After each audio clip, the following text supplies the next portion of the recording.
5 seconds.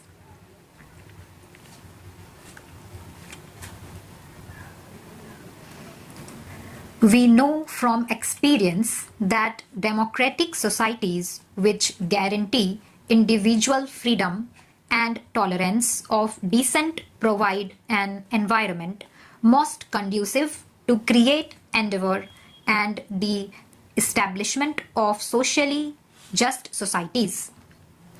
We therefore have an obligation to help other countries that aspire for the fruits of democracy.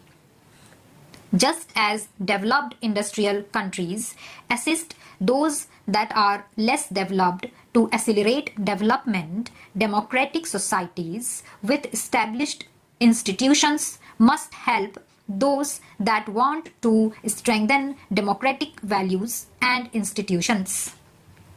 In this spirit, your president and I agreed yesterday on a global initiative to help build democratic capacities in all societies that seek such assistance.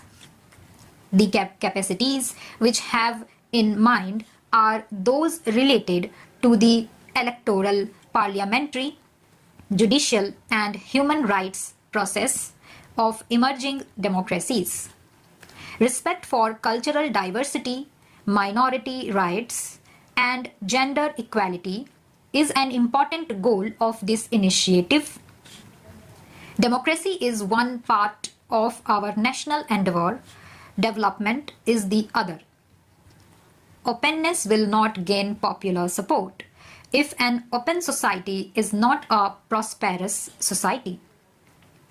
This is especially so in developing countries where a large number of people have legitimate material expectations which must be met. That is why we must transform India's economy to raise the standard of living of all our people and in the process eliminate poverty. India's aspirations in this respect are not different from those of other developing countries. But we are unique in one respect.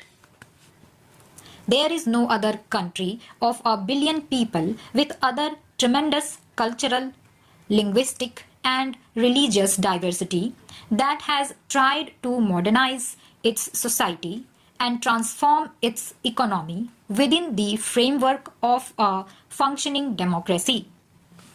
To attempt this at our modest levels of per capita income is a major challenge. We are determined to succeed in this effort. To achieve our developmental goals, our policies and strategies must be in step with changed circumstances and especially the opportunities now available in the global economy. Our Prime Minister, standing at this very podium 2 decades ago, spoke of the challenge of building anew on old foundations. He started a process of reorienting India's economic policies, which has been continued by successive governments. The economic policy changes that have been made in India have far-reaching implications. They have liberated Indian enterprise from government control and made the economy much more open to global flows of trade, capital and technology. Our entrepreneurial talent has been unleashed and is encouraged to compete with the best. We will continue this process so that Indian talent and enterprise can realize its full potential, enabling India to participate in the global economy as an equal partner.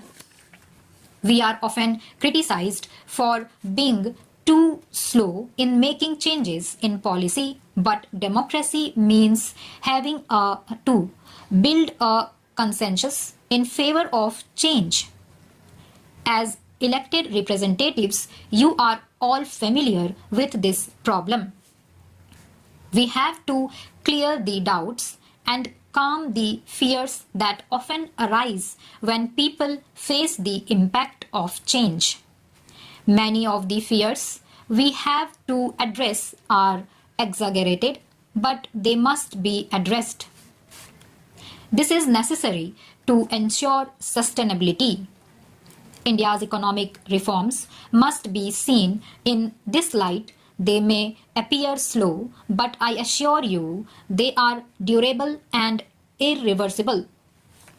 I am happy to say that our efforts at transforming India into an economy more integrated with the world have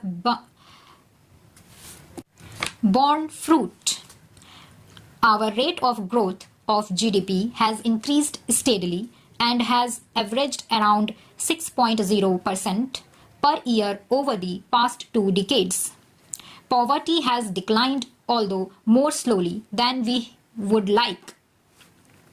We are determined to improve on this performance. We hope to raise our growth rate to 8% or so over the next 2 years. And we will ensure that this growth is inclusive so that its benefits are widely spread. For this, we must act on several fronts. We must do much more in health and education, which are crucial for human development. We must continue to open up our economy. We must impart a new impetus to agricultural development. We must expand investment in economic infrastructure, which is a crucial constraint on our growth prospects. India's growth and prosperity is in American interest. American investments in India, especially in new technology areas, will help American companies to reduce costs and become more competitive globally. Equally, India's earnings from these investments will lead to increased purchases from the United States. The information technology revolution in India is built primarily on US computer-related technology and hardware. There are many other examples of such two-way benefits, with both sides gaining from the process. US firms are already leading the foreign investment drive in India. I believe 400 of the Fortune 500 are already in India. They produce for the Indian market and will hopefully also source supplies from India for their global supply chains. We welcome this involvement and look forward to further expansion in the years ahead. India needs massive foreign direct investment, especially in infrastructure. I hope American companies will participate in the opportunities we are creating. The 21st century will be driven by knowledge-based production in the world.